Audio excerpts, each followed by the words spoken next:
बिस्मिल्लाहिर्रहमानिर्रहीम। अस्सलाम वालेकुम जी, मेरा नाम है अयाज असलम और आप देख रहे हैं मेरा डिजिटल चैनल। आज की वीडियो में हम बात करेंगे तुर्बत लॉन्ग मार्च के हवाले से और कुछ बड़ी अहम चीज़ें जो आपके साथ आज की वीडियो में डिस्कस करेंगे। पहली बात तो ये कि तुर्बत लॉन्ग मार्च करने वालों के मुतालबात है क्या, वो इस नहज तक पहुंचे कैसे, और दूसरी बात ये कि वो खातून जो इस पूरे लॉन्ग मार्च को हमें लीड करती हुई नजर आ रही है, मारंग बलूच, ये खातून बुनियादी तौर पर कौन है, इनके पीछे कौन है जो उनको यहाँ तक लेके आया, वो क्या मुहर्रिकात थे जो इन खातून को इस कदर मजबूर किया है कि वो इस वक्त इस लॉन्ग मार्च की क़यादत कर रही हैं। इसके हवाले से भी हम गुफ्तगू करेंगे और इसके साथ साथ मिसिंग पर्सन के जो मुतालबात हैं बुनियादी तौर पर वो क्या हैं, इनको सपोर्ट कौन कर रहा है, इस पर भी गुफ्तगू करेंगे। और ऐसा शख्स बालाच बलोच के जिसकी वजह से ये तमाम एहतजाज का सिलसिला जो है वो शुरू हुआ, वो शख्स कौन है, आज की वीडियो में हम इसी हवाले से गुफ्तगू करेंगे। आपको ये आगाह करें कि रवां साल नवंबर के महीने के अंदर हमने ये देखा कि तुर्बत के अंदर बालाच बलोच नामी एक नौजवान है, उसके समेत 4 नौजवान ऐसे थे जिनको सीटीडी की जानिब से एक कार्रवाई की गई और इस कार्रवाई के दौरान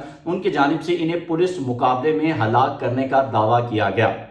उसके बाद बालाच बलूच के हवाले से अगर मैं आपको बताऊं तो सीटीडी की जानिब से जो है वो ये बयान सामने आया कि ये जो बालाच बलूच है इसको जब गिरफ्तार किया गया बालाच वल्द मौला बख्श, तो इसकी गिरफ्तारी जो है उसके वक्त 5 किलो दहशतगर्दी बारूदी मवाद जो है वो इसके पास मौजूद था और ये बारूदी मवाद तुर्बत में दहशतगर्दाना कार्रवाइयों में मुलव्वस होना था और दहशतगर्द बालाच की निशानदही पर पसनी के करीब भी खुफिया ऑपरेशन किया गया था जिसमें मजीद दहशतगर्द जो है वो छुपे हुए थे और उनको शदीद फायरिंग के तबादले में जो है वो जहन्नुम वासिल कर दिया गया था।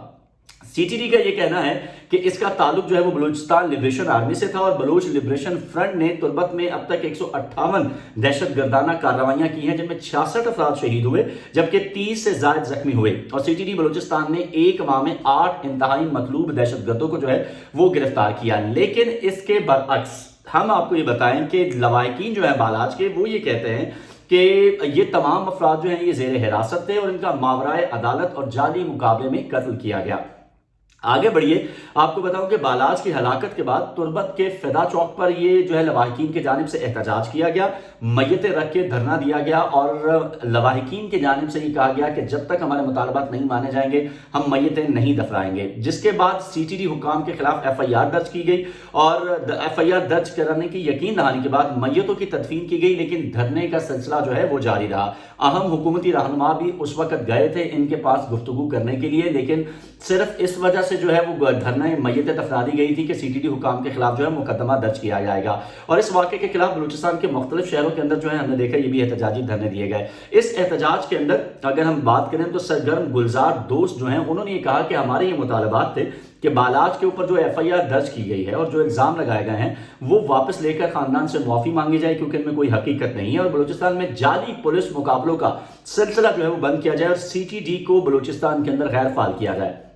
इन मुजाहिरीन के दीगर मुतालबात में मुबैना डेथ स्क्वाड का खात्मा, लापता अफराद की बाजियाबी और मुस्तकबिल में जबरी गुमशुदगियों के सिलसिले को रोकना शामिल था। और इस एहतजाज के रद्दअमल में हमने देखा कि बलूचिस्तान हाई कोर्ट जो है उसने सीटीडी के 4 एहलकारों के खिलाफ जो कि इस ऑपरेशन में शरीक थे उनके खिलाफ उनको मुअत्तल करने का भी हुक्म दिया और इनकी गिरफ्तारी का हुक्म दिया जो कि अभी तक अमल में नहीं आ सकी है। जिसके बाद हमने देखा कि जब लवाहिकीन के मुतालबात नहीं माने गए तो इस्लामाबाद की जानिब जो है वो एहतजाजी मार्च का आगाज किया गया। अब जब ये एहतजाजी मार्च शुरू होता है तुर्बत से, तो तुर्बत से लेके अगर हम बात करें बलूचिस्तान के मुख्तलिफ इलाकों से होता हुआ पंजाब पहुंचता है, पंजाब के बाद ये इस्लामाबाद गुज़श्ता रात पहुंचता है और इस मार्च के दौरान इसको जगह जगह पर रोकने की कोशिश की गई, पुलिस के जानिब से कार्रवाइयाँ की गई, कंटेनर्स लगा के रास्ते बंद किए गए, लेकिन इन तमाम तर मुश्किलात को अबूर करते हुए ये मार्च जो है ये इस्लामाबाद पहुंचने में कामयाब हुआ। और मुजाहिरीन जो है उनका मुतालबा ये था कि वो प्रेस क्लब जाना चाहते हैं और प्रेस क्लब जाकर अपना एहतजाज रिकॉर्ड करवाना चाहते हैं कि ताकि सारा मीडिया जो है पाकिस्तान का वो इसके ऊपर बात करे। लेकिन बदकिस्मती से अगर आप देखें तो इस वक्त पाकिस्तान के किसी स्टेट चैनल के ऊपर, मीडिया के चैनल के ऊपर, बड़े चैनल पर आपको इनकी कवरेज नजर नहीं आएगी। यूट्यूब के बहुत से लोग इसके हवाले से दूर दूर तक आपको नजर नहीं आएंगे क्योंकि ये एक ऐसा सेंसिटिव इशू है कि जिसके ऊपर कोई भी बात करने को तैयार नहीं है। लेकिन एक सहाफी होने की हैसियत से एक जिम्मेदारी समझते हुए हम इस वीडियो को न सिर्फ बना रहे हैं बल्कि जो रियलिटी है वो भी आपके सामने रख रहे हैं। अच्छा, अब ये इस तमाम तर मामले के अंदर हम ये अगर बात करें तो ایک خاتون اس پورے احتجاج کے اندر جو ہمیں نظر آتی ہیں، جس کی ویڈیوز گزشتہ روز سے ہم دیکھ رہے ہیں، ایکس کے اوپر بھی ٹرینڈنگ میں کر رہا ہے، اور وہ اپنے مطالبات جو ہیں وہ سامنے رکھ رہی ہیں. ان کو گرفتار جب کیا جانے لگا اس وقت کی ویڈیو اور دیگر کچھ چینلز جو ہیں وہ بھی خاص طور پر بیرونی میڈیا جو ہے ہمارا، وہ اس کو بہت زیادہ کوریج دے رہا ہے اس تمام تر واقعے کو، اور بھارت خاص طور پر اس تمام تر واقعے کو بہت زیادہ اٹھا کے پیش کر رہا ہے. اچھا، اس خاتون کا میں پہلے ذکر کرنا چاہوں گا، مہرنگ بلوچ، کہ یہ خاتون کون ہے؟ کیا وہ کسی کے کہنے پہ یہ کر رہی ہیں، یا ان کے ساتھ کچھ ایسے واقعات پیش آئے ہیں جس کی وجہ سے مہرنگ بلوچ جو ہے وہ اس تمام تر واقعے کو لیڈ کر رہی ہیں؟ تو یہ میں آپ کو یہاں پہ ایک چیز بتاتا چلوں کہ مہرنگ کی اگر ہم بات کرتے ہیں، اس خاتون کی اگر ہم بات کرتے ہیں، تو مہرنگ بلوچ جو ہیں یہ ایک سیاسی کارکن کے طور پر انہوں نے اپنا آپ جو ہے وہ منوایا ہے. ان کا تعلق جو ہے وہ قلات سے ہے، اور ان کے والد جو ہیں وہ عبدالغفار، وہ واگا میں ملازمت کے ساتھ ساتھ قوم پرست سیاست سے جو ہیں وہ منسلک تھے. سن 2006 میں پہلی مرتبہ ان کو لاپتہ کیا گیا، یعنی کہ وہ غائب ہو گئے، اور اس کے بعد تقریباً کچھ عرصے بعد وہ واپس آ گئے. پھر 2009 کے اندر دوبارہ سے وہ لاپتہ ہوئے، اور لاپتہ ہونے کے بعد 2011 میں، ان کے 2 سال کے بعد تقریباً، ان کی مسخ شدہ لاش جو ہے وہ سامنے آئی. اس کے بعد سن 2016 میں، اس وقت مہرنگ کی جو عمر ہے وہ 5 سال تھی جب یہ واقعہ جو ہے وہ ہوا. اس کے بعد سن 2016 میں مہرنگ کے بھائی کی مبینہ جبری گمشدگی کا واقعہ پیش آیا، جس کے بعد سے وہ ایک عام گھریلو لڑکی اپنے جیسے دوسرے متاثرین کے لیے بھی آواز اٹھانے کے لیے میدان میں آ گئی. اسی عرصے میں انہوں نے طلبہ سیاست میں بھی قدم رکھا، اور بولان میڈیکل کالج میں وہ زیر تعلیم بھی رہیں. پھر بولان میڈیکل کالج کے اندر 2020 کے اندر جو ہے وہ ہم نے دیکھا کہ جب بولان میڈیکل کالج کے جو طالب علم ہیں ان کا جو واقعہ جو ہے وہ ہوا، تو اس کے بعد مہرنگ جو ہیں وہ سامنے آتی ہیں، اور مہرنگ ایک ایسے اسٹوڈنٹ کے طور پر جو جانے لگی کہ جن کا جو تعلق ہے وہ اپنے خلاف ہونے والی کسی بھی بات کے اوپر آواز اٹھا رہی تھی، حق کے حوالے سے جو ہے وہ آواز اٹھا رہی تھی. تو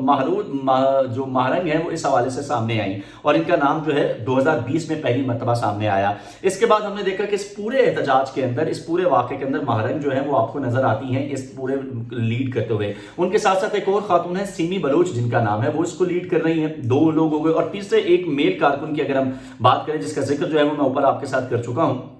یہ 3 لوگ جو ہے اس پورے مارچ کو ہمیں لیڈ کرتے ہوئے جو ہے وہ نظر آ رہے ہیں. بلوچستان کے اندر جبری گمشدگیوں کے حوالے سے کوئی تاریخ پاکستان کی زیادہ جو ہے وہ نئی نہیں ہے. اس سے پہلے بھی ہم دیکھتے رہے ہیں کہ بلوچستان میں جبری گمشدگیوں کے حوالے سے جو ہے وہ باتیں ہوتی رہی ہیں، اور بلوچستان کے لوگ جو ہیں، بلوچ جو ہیں، وہ آپ سے ناراض بھی نظر آتے ہیں. لیکن اس سے پہلے ہم نے دیکھا کہ بلوچستان کے اندر جبری گمشدگیوں کے خلاف وائس فار مسنگ پرسنز کی جانب سے اکتوبر 2013 کے اندر بھی ایک ایسا ہی احتجاج کیا گیا تھا، جب کوئٹہ سے اسلام آباد تک مارچ کیا گیا تھا، اور اس کی قیادت جو ہے اس وقت کے رہنما عبدالقدیر عرف ماما کر رہے تھے. اور اس وقت بہت سے لوگ ان کے نام سے جو ہے وہ واقف ہوئے تھے، کیونکہ ان کا جو بیٹا ہے جلیل ریکی وہ بھی لاپتہ ہو گیا تھا، جس کے کچھ عرصے بعد اس کی لاش جو ہے وہ ملی تھی. اور ماما قدیر جو ہے وہ بھی کوئٹہ سے کراچی پہنچے تھے، اس کے بعد اسلام آباد آئے تھے. لیکن اس وقت کے اگر ہم بات کریں احتجاج کی اور آج کے احتجاج کی، اس میں آپ کو بہت زیادہ فرق جو ہے وہ نظر آتا ہے. وہ فرق کیا ہے کہ اس وقت وہ مطالبات مان کے چلے گئے، لیکن یہ جو لوگ ہیں یہ مطالبات مانے بغیر اسلام آباد سے واپس جانے کے لیے قطعاً تیار نہیں ہیں. اسلام آباد پولیس کی جانب سے گزشتہ رات جو ہے ہم نے دیکھا کہ ان کے خلاف واٹر کینن کا استعمال کیا گیا، اور مظاہرین کے مطابق ان پر آنسو گیس بھی پھینکی گئی. خواتین جو ہیں ان کو جو ہے ان کے ساتھ بھی زد و کوب ان کو کیا گیا، اور بہت سے خواتین جو ہیں ان کو پکڑ کے پولیس جو ہے اس نے حراست میں بھی لیا، اور مہرنگ جو ہے ان کو بھی حراست میں لیا گیا. لیکن ابھی جو تازہ اطلاعات آ رہی ہیں اس کے مطابق حکومتی ایک ٹیم جو ہے نگراں وزیر اعظم کی ہدایت پر ان سے گئی تھی مذاکرات کرنے، جس کے بعد بہت سے جو لوگ ہیں 90% اسلام آباد پولیس کے مطابق جو لوگ ہیں ان کو رہا کر دیا گیا ہے.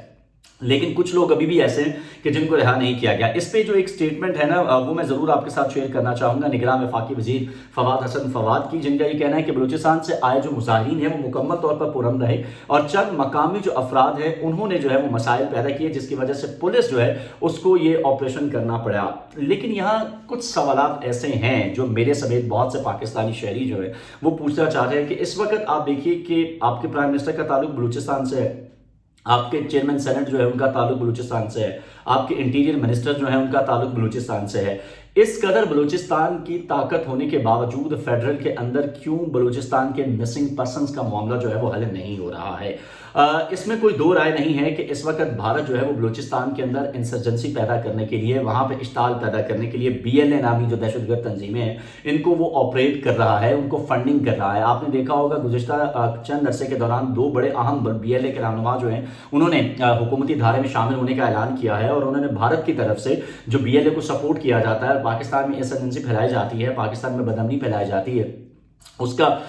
एतराफ़ भी किया है कि वो BLA के जरिए कर रहे हैं। फिर इससे पहले कुलभूषण यादव की गिरफ्तारी आपको याद होगा, वो भी बलूचिस्तान से हुई थी, कि जब जिसको भारत जो है वो इस्तेमाल कर रहा था। तो इन तमाम बातों में कोई दो राय मौजूद नहीं है कि भारत बलूचिस्तान के अंदर जो है वो ये तमाम तर चीज़ें करवा रहा है, और हमारे कुछ मासूम लोग जो है वो उस भारतीय प्रोपेगेंडे का शिकार बन रहे हैं। हुकूमत की जानिब से ये बारहा कोशिश की जा रही है कि इन तमाम तर मामला को सुलझाया जाए, जिसकी एक अक्कासी हम ये देखते हैं कि BLA के रहनुमा हुकूमती धारे में शामिल हो रहे हैं। लेकिन इसके साथ साथ एक बड़ा जरूरी अमल जो है वो ये है कि इन मिसिंग पर्सन्स को, अगर तो वो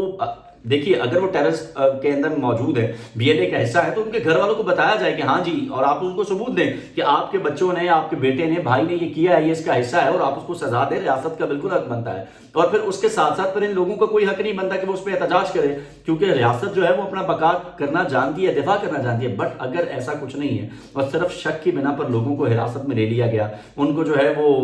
हिरासत में लेने के बाद बताया भी नहीं जाता कि जनाब ये इनको हमने इस वजह से हिरासत में लिया है, इनका कसूर ये है, तो फिर यकीनी तौर पर लोग सवाल उठाएंगे। यही वजह है कि बलूचिस्तान के लोगों के अंदर, आपके दिलों के लिए, आपके खिलाफ जो है वो नफरत मौजूद है। और इस नफरत का खात्मा सिर्फ और सिर्फ इस तरह हो सकता है कि आप रियलिटी बताएं उनको कि आपने जिन लोगों को उठाया है तो यकीनन कोई ना कोई वजह रही होगी, तो उस वजह को बताया जाए कि ये वजह है जिसकी वजह से इनको उठाया है, ताकि इन लोगों को उनके हुकूक मिल सके। और जहां तक रही बात पुलिस की,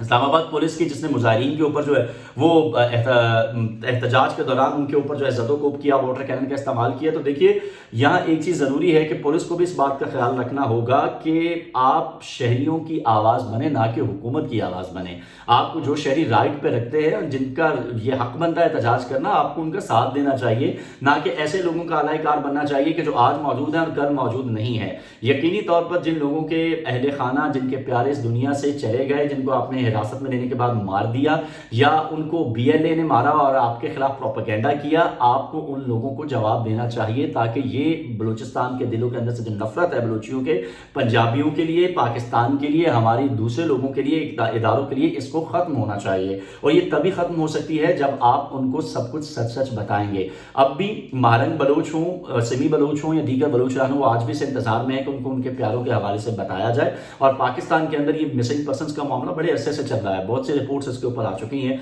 और इसका कोई ना कोई प्रॉपर हल निकलना चाहिए, ताकि मुल्क से इस तमाम तर चीज़ों का खात्मा होना चाहिए। आज की वीडियो से इतना ही, इजाजत दीजिए मुझे। इस हवाले से कुछ और अपडेट आएगी तो अपने चैनल पे मैं ज़रूर शेयर करूंगा। आप चैनल को लाइक कीजिए, शेयर कीजिए, सब्सक्राइब कीजिए। आप सभी वीडियो में मुलाकात होगी, तब तक के लिए अल्लाह के बाद।